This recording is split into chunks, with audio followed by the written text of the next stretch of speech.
Assalamualaikum warahmatullahi wabarakatuh. Selamat pagi, selamat berjumpa kembali. Di pertemuan kali ini kita akan membahas tentang kedudukan, fungsi, tujuan, dan manfaat wawasan Nusantara. Yang pertama adalah kedudukan wawasan Nusantara. Wawasan Nusantara ini menjadi landasan visional dalam menyelenggarakan kehidupan nasional. Wawasan Nusantara berkedudukan sebagai visi bangsa.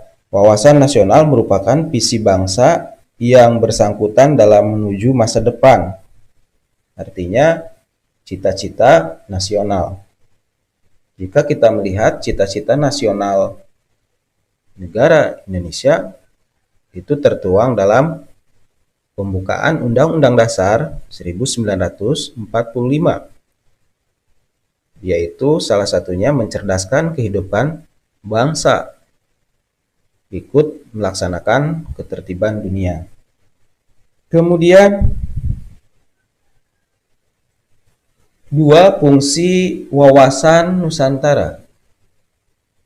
Wawasan Nusantara berfungsi sebagai pedoman, motivasi, dorongan, serta rambu-rambu dalam menentukan segala kebijakan, keputusan, tindakan, dan perbuatan bagi penyelenggara negara, baik di tingkat pusat, daerah, maupun bagi seluruh rakyat Indonesia yang mengutamakan kepentingan nasional. Di sini kita garis bawahi bahwasannya wawasan Nusantara sebagai pedoman. Artinya seluruh warga negara, seluruh komponen bangsa, seluruh institusi, lembaga, ini harus bisa mempedomani wawasan Nusantara.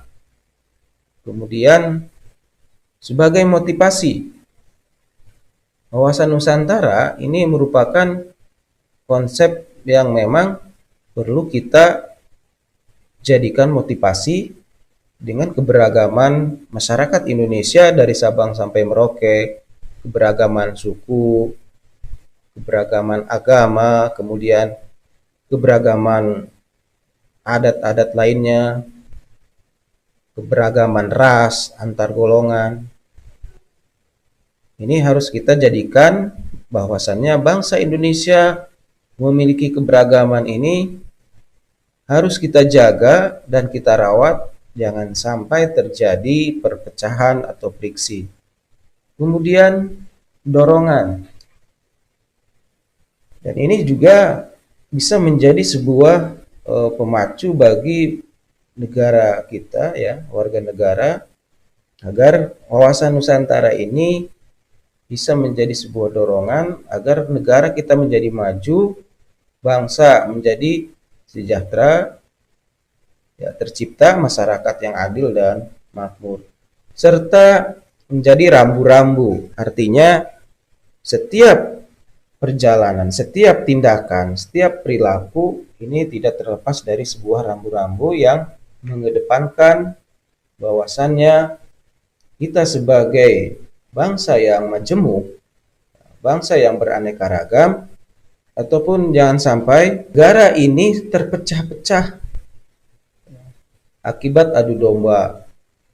Nah, ketika kita berpegang teguh pada prinsip ataupun fungsi dari wawasan Nusantara ini, maka bangsa negara dan negara ini akan aman. Kemudian 3, tujuan wawasan Nusantara. Tujuan wawasan Nusantara adalah bertujuan mewujudkan nasionalisme yang tinggi dan meningkatkan persatuan di segala aspek kehidupan warga negara. Jadi wawasan Nusantara bertujuan mewujudkan nasionalisme yang tinggi di segala aspek kehidupan rakyat Indonesia yang lebih mengutamakan kepentingan nasional daripada kepentingan individu, kelompok atau golongan, suku, bangsa. Kemudian kepentingan-kepentingan tersebut tetap dihormati, diakui, dan dipenuhi selama tidak bertentangan dengan kepentingan nasional atau kepentingan masyarakat. Nasionalisme yang tinggi di segala bidang Ini demi tercapainya tujuan nasional. Jadi wawasan Nusantara ini tentunya punya tujuan agar warga negara memiliki cinta tanah air yang tinggi. Dengan memiliki cinta tanah air yang tinggi, maka ini persatuan dan kesatuan bangsa akan tercipta dari semua aspek, mulai dari aspek ekonomi, aspek sosial, budaya, politik, ya, kemudian aspek-aspek lainnya. Kemudian manfaat wawasan Nusantara. Yang pertama, setiap warga negara Indonesia mengenal dan mengetahui bahwa kedaulatan negara Republik Indonesia, ya, kedaulatan negara Republik Indonesia memiliki wilayah hukum dengan pengakuan internasional. Perlu diketahui, sejak dideklarasikannya kemerdekaan negara Indonesia pada tanggal 17 Agustus 1945 dan secara de jure 18 Agustus 1945, jadi negara Indonesia merdeka secara de facto pada tanggal 17 Agustus dan secara de jure 18 Agustus 1945. Itu secara hukum, ya, negara kita sudah mendapatkan pengakuan dunia internasional. Karena baik secara yuridis kita sudah memiliki unsur-unsur yang sudah ditetapkan untuk berdirinya sebuah negara.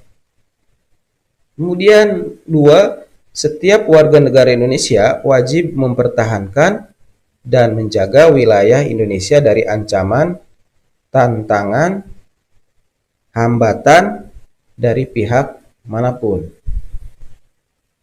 Artinya menjaga wilayah ini kaitannya dengan bela negara. Sesuai dengan pasal 27 ayat 3, bahwasannya setiap warga negara berhak dan wajib ikut serta dalam usaha pembelaan negara. Apabila negara kita, ya, mendapatkan ancaman baik dari dalam maupun dari luar, ini kita harus siap siaga atau bersedia untuk melakukan pembelaan negara. Kemudian di pasal 30 ayat 1 juga menjelaskan bahwa tiap-tiap warga negara berhak dan wajib ikut serta dalam usaha pertahanan dan keamanan negara. Tentunya kedua pasal tersebut merupakan landasan penting bagi warga negara untuk senantiasa menjaga wilayah negara kesatuan Republik Indonesia dari ancaman maupun tantangan, hambatan, dan gangguan dari pihak manapun yang ingin memecah belah bangsa, yang ingin merusak keutuhan negara kesatuan Republik Indonesia, yang ingin menjajah negara ini. Maka setiap komponen, baik komponen utama TNI Polri maupun komponen cadangan, maka semuanya harus siap siaga jika negara membutuhkannya. Itu saja. Assalamualaikum warahmatullahi wabarakatuh.